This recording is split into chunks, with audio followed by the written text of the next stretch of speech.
Huwag niyong asahan na ito katulad ng ibang nagte-therapy, katulad ng chiro, PT, hilot, acupuncturist. Yan, isa lang, ano yan, under yan ng naturopathic practitioner. Dito, lahat yung ginagawa natin. Isang protocol. Kaya medyo matagal. Halimbawa, may sakit kayo, may pain. Hindi kaya yan ng chiro lang, acupuncture, o PT, o hilot. Kaya iba, marami hindi nagiging success. Sama-sama yan na under ng naturopathic practitioner. Ha? Ayun yung ginagawa ko. At ginagawa ng Abiso Wellness, ako naman ay may PhD na rito dahil 45 years na ako nagpa-practice ito. Officially, nagkaroon ako ng certification sa DOH, sa PTAC, 2022 April. Kaya kung sa inyo may nag-o-offer, PT ako, doktor ako, specialist ako, may lisensya ako. Huwag kayong basta maniniwala kasi hindi naman yan one stand alone na pwede. Marami tayong kailangan. Pagka tayo may pain, lumbar, sciatica. Kasi, ang inaano niyan, nagkakaroon kayo lactic acid. Dahil kayo masakit dahil may lactic acid na, minsan nangangailangan acupuncture. O hindi naman ginagawa ng mga PT yan ng chiro Unless na-apply nila kasi, di ba? O, yung bentosa, hindi naman ginagawa ng iba yun. Tayo, ginagawa natin lahat ito hanggang inaabot tayong 5 hanggang 6 na procedure. Kaya ang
sipon pa lang, spray nyo. Sino sinisipon dito?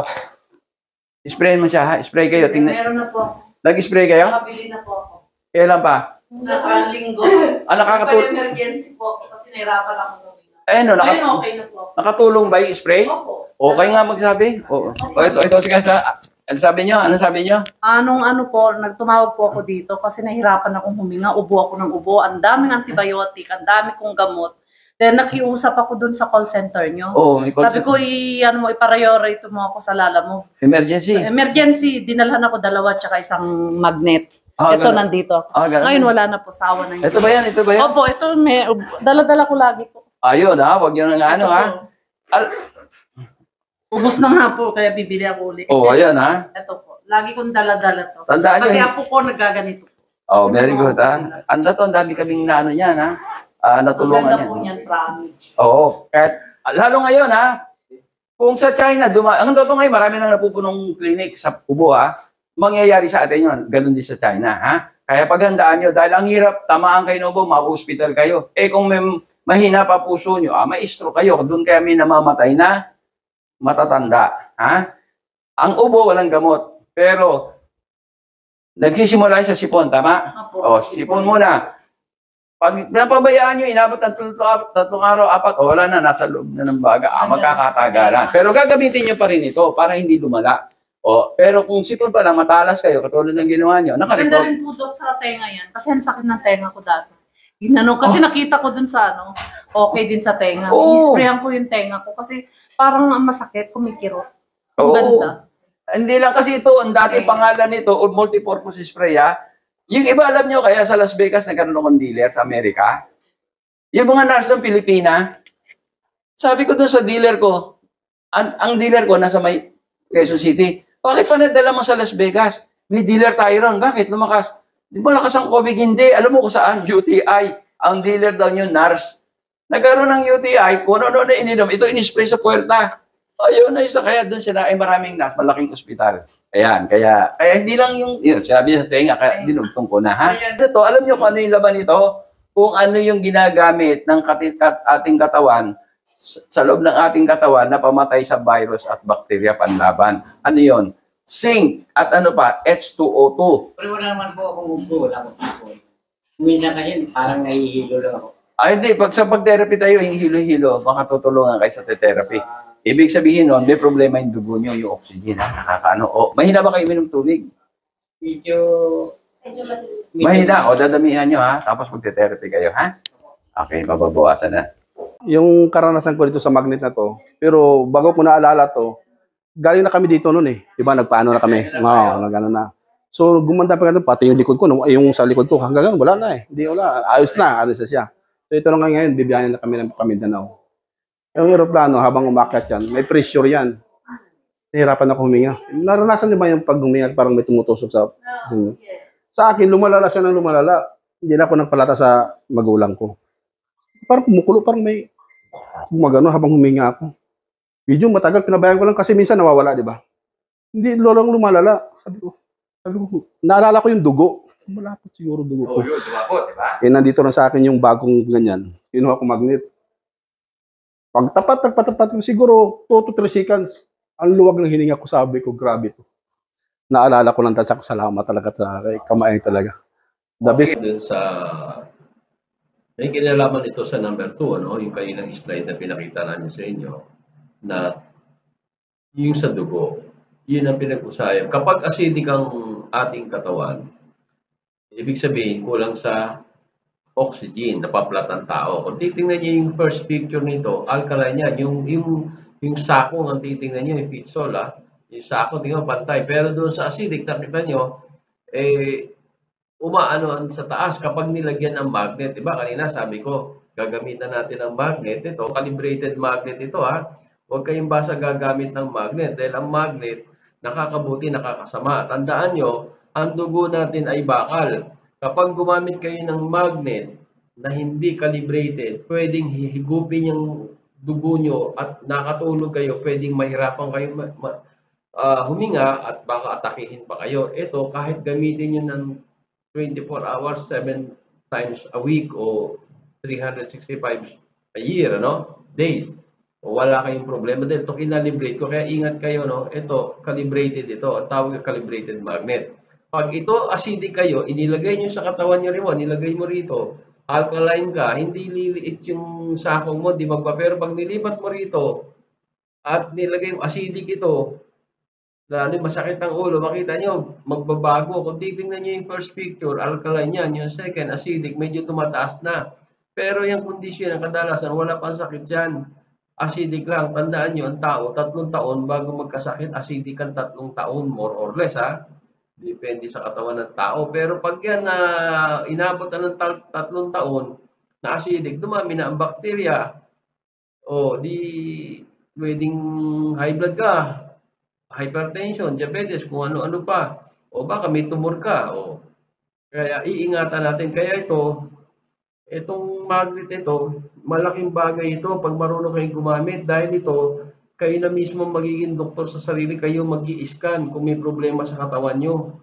Dahil pag ito inalagay nyo kung saan ang acidic ng katawan nyo, ay madidetect, iikli kayo. Kung hindi naman kayo umikli, pantay ang sakong nyo, alkaline yun.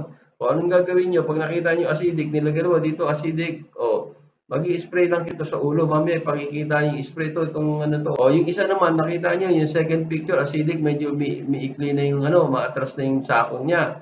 O wala pang sakit yan. Pero pag kami sakit na, katulad ito, may cancer itong paa na to, makita nyo yung number 3rd picture, o ayun, makita nyo, ganun ang makikita nyo sa mga susunod na slide. Ni-orient ko lang kayo para aware kayo na ganun ang kasi kayo gusto ko, kayong gagamit ng produkto ko, kayo mismo maging doktor sa sarili nyo, huwag kayong aasa sa akin dahil malayo tayo bago tayo magkita, di ba? Ano yung mukha niya, ha? Ayan yung may cervical cancer. Ano pangalan mo? Almira Castro. Almira Castro. O sige, tingnan natin, Ando na yung tingnan natin.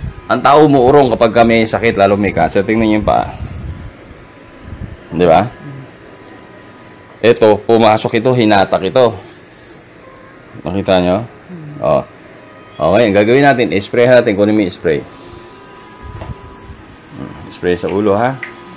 Alisin mo na yung magnet. Okay. Tingnan natin, ha? Kung magre-response yan, ha? Pero pagka nagaganyan ako, umuokay ang pakiramdam ko. Kaya may ganito kasi. Importante yan, ha? Yan, sige. Okay.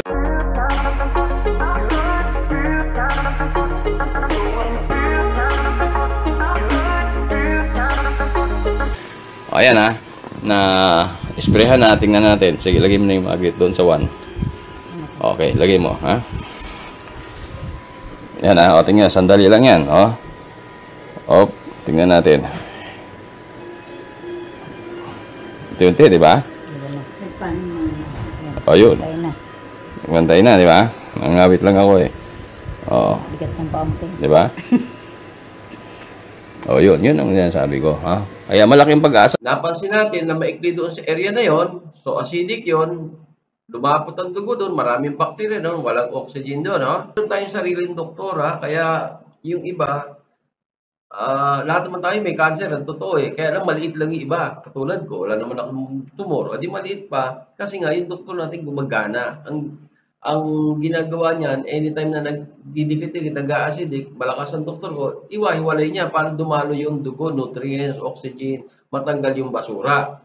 Ngayon, ang bakterya sa atin, pag yan acidic, maraming bakterya, lumalaki yan, kaya lumalaki yung worker yan, parang construction na dumadami ang bakterya, lumalaki ang construction, yung building, ganun din sa katawan natin. Dahil ang bakterya sa atin, bad bacteria anaerobic, kinakain yan acidic. Eh kung acidic, dadami nga sila. Eh ngayon, nakakalas-kalas natin, na-deliver yung oxygen, ayaw ng bad bacteria, yung oxygen, yung anaerobic. O anong mangyayari? Hinto ang paglaki, maaaring huminto o lumaki man dahan-dahan dahil may bacteria pa doon sa loob, may pagkain pa sila.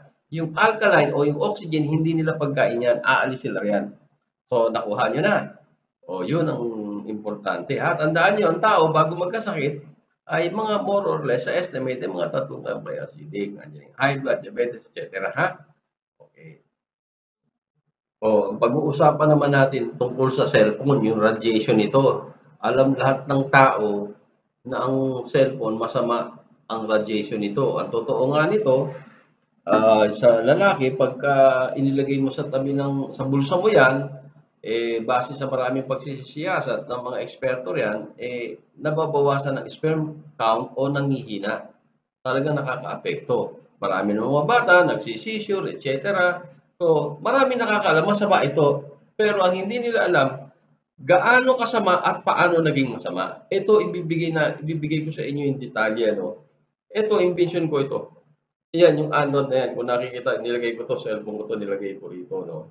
Tingnan nyo. Tandaan nyo, simula pa kanina, ang pinag-uusapan natin, bawal lumapot ang dugo. Dahil pag lumapot ang dugo nyo, dadami ang bakterya nyo. Ano pa? Pwede kayong ma-stroke. Dahil, siyempre, malapot yan, pwedeng bumara, taas ang pressure nyo, di ba? So, itong radiation ng cellphone, pag ginamit nyo rito yan, pag wala kayong anti-cell radiation, itong Android na invention ko, ay lumalapot ang dugo nyo. Mamaya ipakikita namin sa inyo. At tandaan nyo rin maraming nagbebenta, 25 brands sa buong mundo ang binilang ko dahil galing ako sa Europe, galing Amerika, galing ako China, galing akong Asia, mga 25 brands. Lahat yung pag ginamit mo, umiikli ka o lumalapot ang dugo mo, meron silang pinakikita, ayon tester, wala yun. Huwag kayong maniwala ron, scam yun. Ang tao, bago magkasakit, iikli muna kayo, mawawalan kayo ng oxygen. Tandaan nyo, hindi namamatay sa kahit anong sakit ang tao. Kahit cancer yan, hindi na mamamatay kayo pag naubusan kayo ng oxygen. Ibig sabihin, lumabot ang dugo nyo. Kaya nasa Biblia yan Ano sabi? Ang lahat ng nilalang, ang buhay ay nasa dugo. Kaya ito, ipakikita ko sa inyo kung paano lumapot ito. At paglapot nito, hindi lang tayo apektado matatanda. Tayong matatanda, kadalasan acidic tayo. Pero maging yung bata na alkaline na, apektado nito. Ipakikita ko sa inyo yung video mamaya pagkatapos nito. Ang tao na i-stroke, hindi nila alam. pag gumamit kayo, lumapot, babara maaring sa ulo nyo riyan, o kaya sa puso nyo, magkakaroon kayo ng ischemic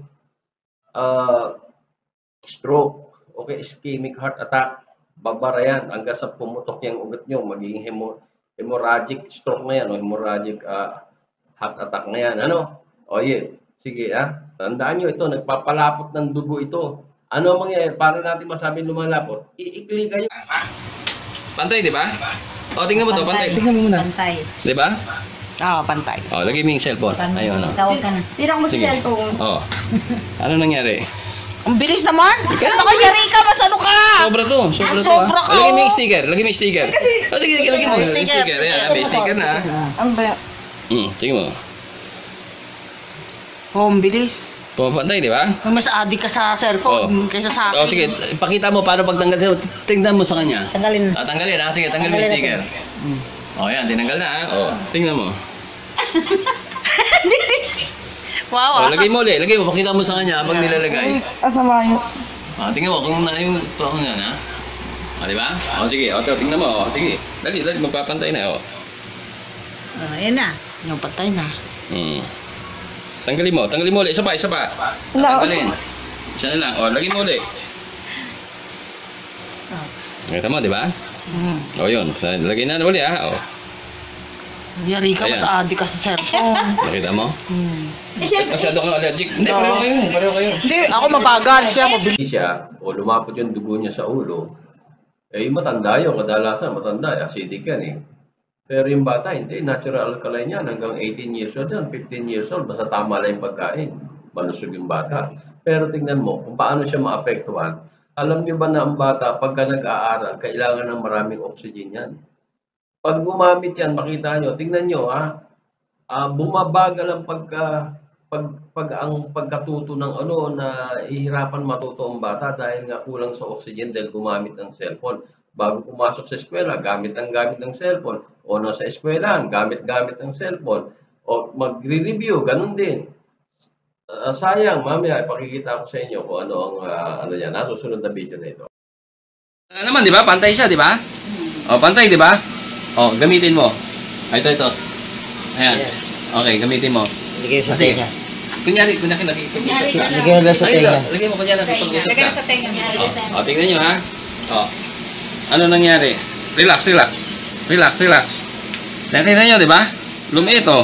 Tanggalin mo. Nakita nyo, lumiit, di ba? O, tanggalin mo.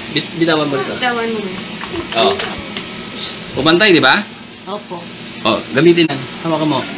Yan. O, sige. Kunyari, ha? Usap. Yan, ha? O, tingnan mo. O, wala, di ba? Wala.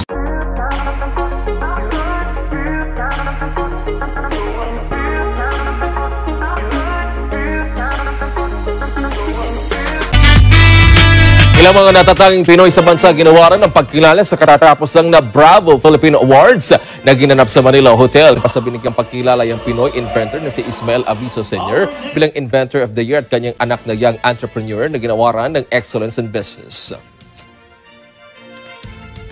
First of all, I'm very thankful na binigyan tayo ng pagkakataon ni Bravo Filipino na maging part of awardee of this year to be Excellence in Business. So I'm very happy na nakasali yung business namin dito. Nagpapasalamat ako maraming. Una sa Diyos, siyempre. Pangalawa, sa mga organizer nito, nakilala nila yan. Lalo-lalo na sa panahon ng pandemic.